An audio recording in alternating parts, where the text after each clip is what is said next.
Hello to all the viewers tuning into the Mr. Twilight channel. Welcome to another episode in the series, Nighttime Horror Stories, where I dissect real-life mysteries. Now, go brew some coffee, turn on some eerie music, and let the fear take care of the rest. Today's video is titled Key 5 Disturbing TRUE Horror Stories Compilation. Exactly the kind of title many of you have been spamming my inbox about all month long. The main characters here aren't CGI demons or creepypasta stories. These are real witness accounts, backed by local news outlets, police reports, and even psychological studies. Of course, how real they feel depends on how much you believe. Dim the lights, put on your headphones if you enjoy the sound of whispers brushing your eardrums, and a reminder that never gets old: don't forget to lock your door. Story 1. Room 17, Red Sand Motel, Arizona. The abandoned VHS tape. Logan sent me a package back in January. A VHS tape labeled Room 17 Do Naughty Tape Opa. He said he found it while wandering along the I-40 highway near Winslow, Arizona. There, in the middle of the desert, sat a run-down, cheap motel called the Red Sand Motel.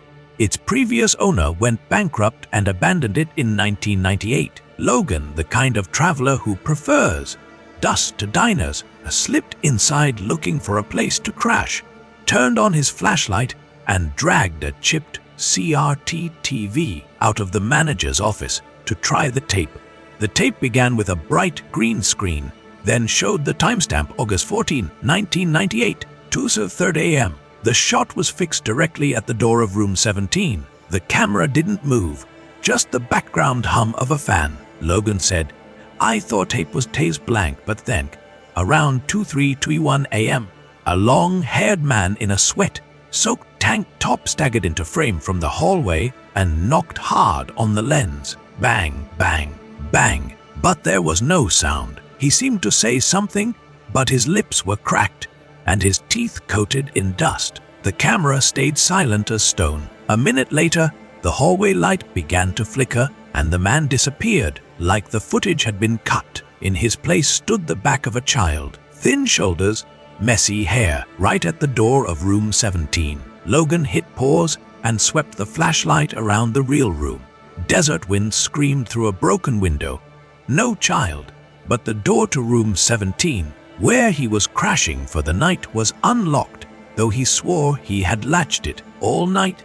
Logan heard panting behind his neck, not the wind that whistles, but warm, broken human breaths. He grabbed his GoPro and recorded in a panic. The screen jolted, showing only a flickering exit sign. Then a sunburnt hand darted across the lens. Logan cursed under his breath and bolted to the sandy parking lot, pitching his tent right next to his stalled Jeep.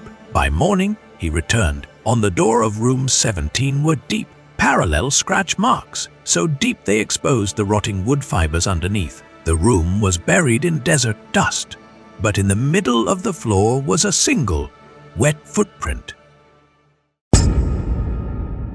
Wissenwald Psychiatric Hospital, outskirts of Berlin.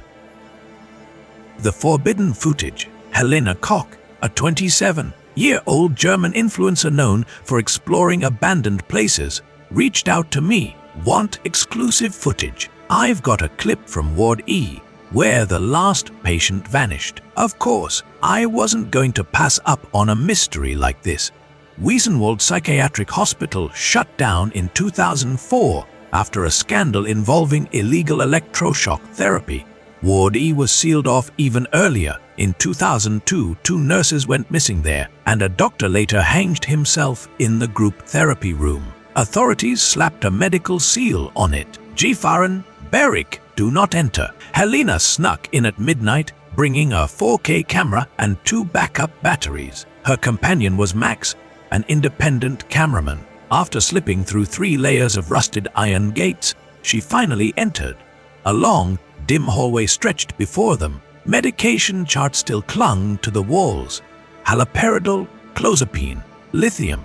The air reeked of ammonia and mold. Helena whispered, "I hear dripping water." but the microphone didn't pick up any drops, only a faint metallic spring twanging over and over. They reached room EX4, once used for art therapy. Shining their lights, they found a charcoal sketch on the wall, a swirling black vortex consuming a woman with tangled hair. Below it, in old German script, were the words, "Ich verdampfe," so I am evaporating. As Helena brought the camera closer, she noticed the spiral seemed to grow.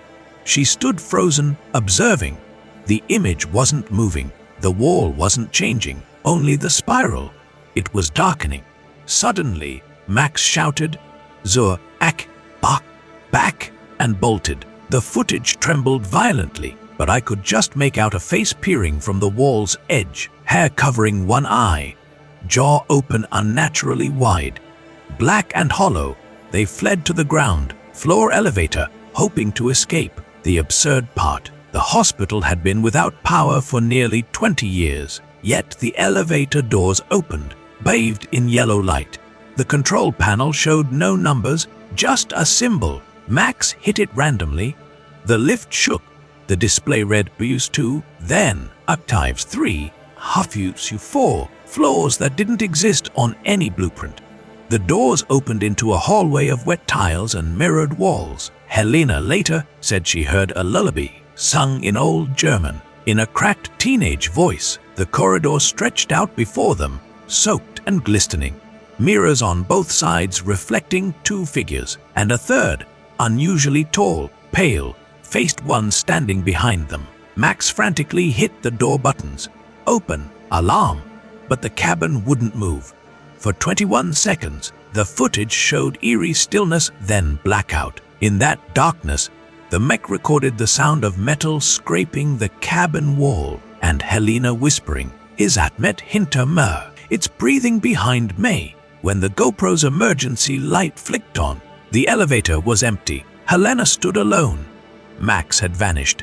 The door opened and she bolted, collapsing on the dew-covered grass outside. The live stream ended with the sound of sobbing. Berlin police launched an investigation into the disappearance, but Max was never found. Official records say the elevator was dismantled in 2005, and that section had been permanently sealed. Helena mailed me the memory card, a 42-minute video, but every moment where the third figure appears suffers heavy glitches. The pixels distort into swirling black spirals, just like the drawing in room ER4. Since then, no one has dared enter Ward E again. Helena switched her channel to vegan cooking. When asked about it, she only says, "I heard a lullaby from the bottom of the hospital. That was enough." Lighthouse Zero, Rockwell Bay, Maine. The bell that wasn't there. In March, I received a brown envelope, Maine postmark, no return address. Inside was an SD card and a slip of paper with one line. "If you post the video, warn anyone going to Rockwell.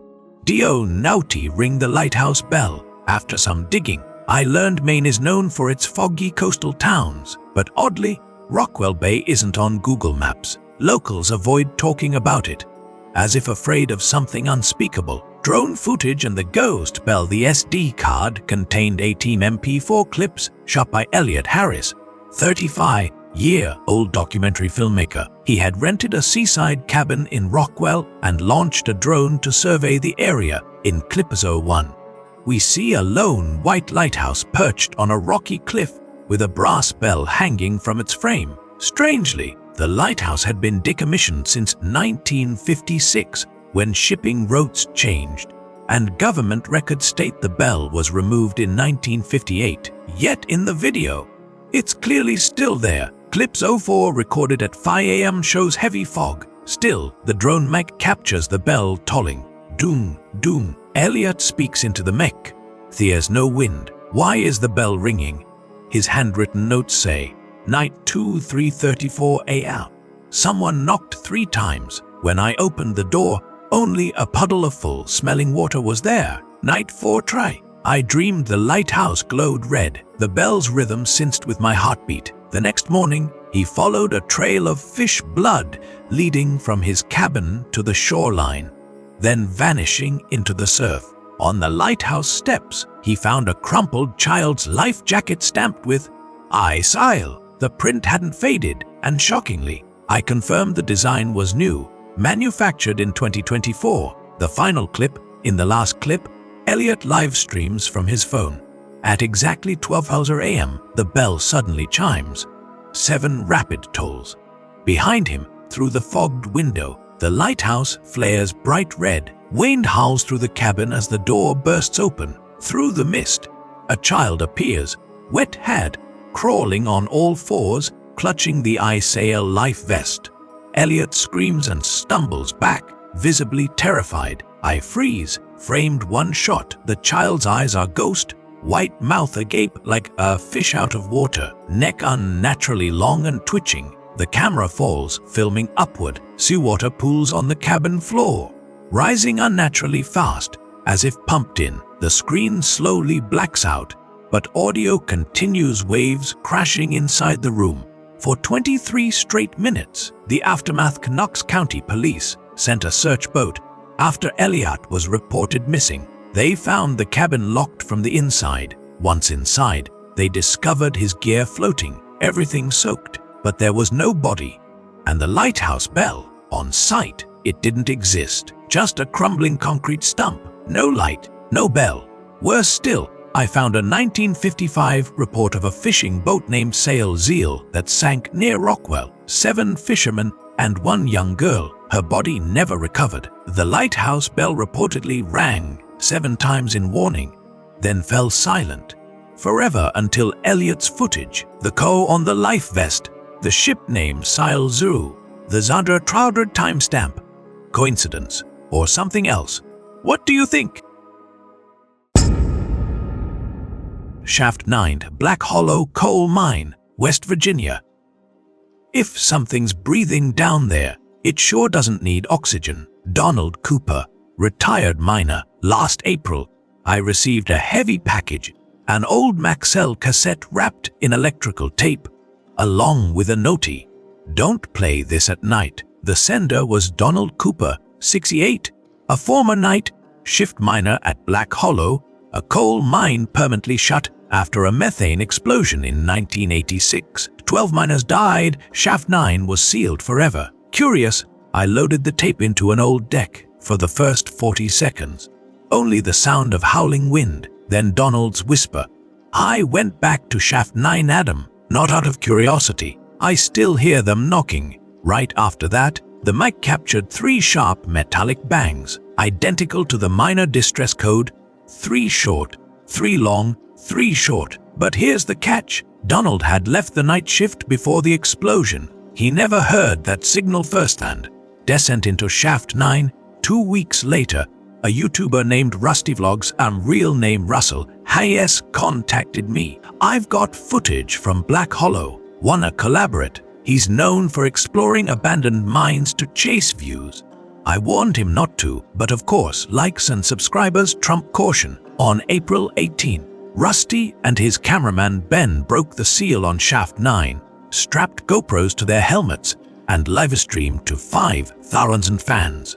The footage I recovered runs 27 minutes, Huz under 04. The tunnel is crammed with moldy wooden beams. Faint, scattered tapping echoes through, coming from different directions.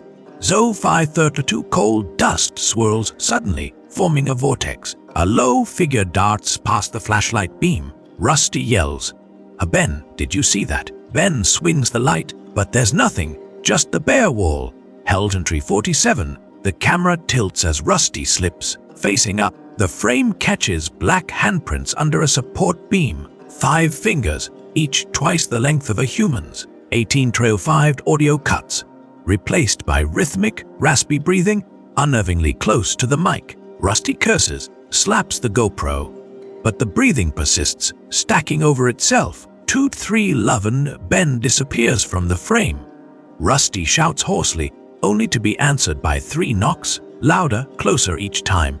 25 and 30 total darkness.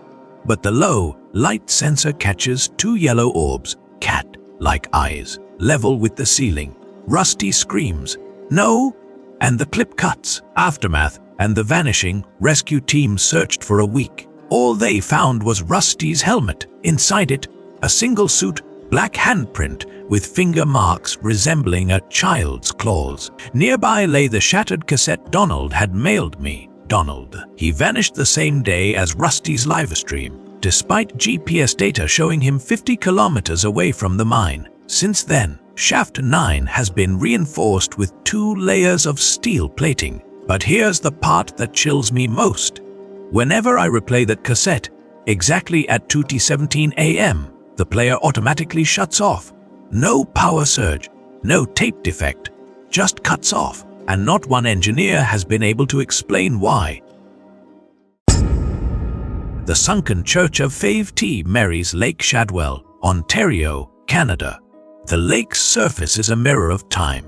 Stare long enough, and something in the reflection might cross over. Claire Morrison, Kayaker. In the 1970s, Ontario's government built a dam to create Lake Shadwell for hydroelectric power. The project submerged an entire town, including the limestone church of St. Mary's. During seasonal droughts, the bell tower still juts from the water like a fossilized spine. In the summer of 2024, a record drought exposed more than ever before. Claire Morrison, a kayaker and vlogger, paddled out to film the exposed church. She mounted a hydrophone beneath her kayak to capture the sounds of fish. But what she heard at home wasn't fish. It was a faint Latin chant.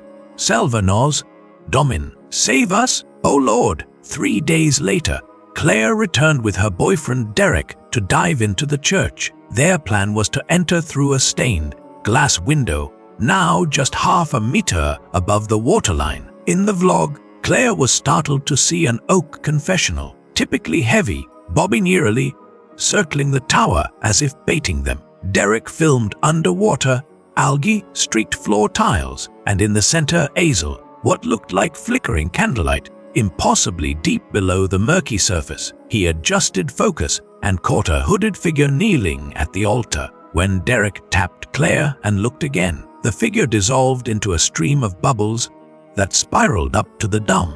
That night they camped by the lake. At 11:14 p.m., the water rippled, and multicolored light from the stained glass projected upward, painting a broken rainbow on the clouds. Claire shivered. Though the church was submerged, it rang out 4 slow, hollow chimes, like they came from a massive iron belly. Derek launched a drone. Its footage showed something chilling. The lake's surface reflected a fully lit church, but in real life, the bell tower was dark. As the drone landed, the 5th bell tolled. Their tent burst open. Derek sprinted out. Claire later said she only glimpsed him being swept away by a flash, flood-like surge of black water from the lake's center. By morning, the lake had returned to stillness. Claire found only Derek's rosary, its black beads glinting with crusted salt. Ontario police opened a case, but sonar divers found nothing but fractured church foundations. Conspiracy theorists dug up an 1887 report. St. Mary's priest allegedly held 0-hour rites at midnight, drowning the mentally ill in baptismal basins to exorcise demons. That year, the basin collapsed. 7 parishioners drowned. The church shut down St. Mary's. But war and hydroelectric plans buried the scandal beneath still water. The number 7 recurred 7 chimes. 7 victims in 1887. 7 days of record low water before Claire arrived. Claire now receives PTSD treatment. She claims that every time she hears a church bell in Toronto, mirrors around her lag by half a second, as if something on the other side is considering a step forward. Conclusion 5, Disturbing True Horror Stories Compilation. And that brings us to the end of Pay 5, Disturbing True Horror Stories Compilation. I believe this world still hides endless eerie corners, waiting to be uncovered. If you're listening in the dark, take a moment. Do you hear 3 knocks, a lullaby whispering through the walls, a bell tolling beneath the hum of your fan? Don't do what these people did. Don't take one more step out of curiosity. You never know when you'll be the next to vanish. If you enjoyed this video, don't forget to like, subscribe, and ring the bell to support the channel. This is Mr. Twilight, wishing you a haunting good night. See you in the next horror story.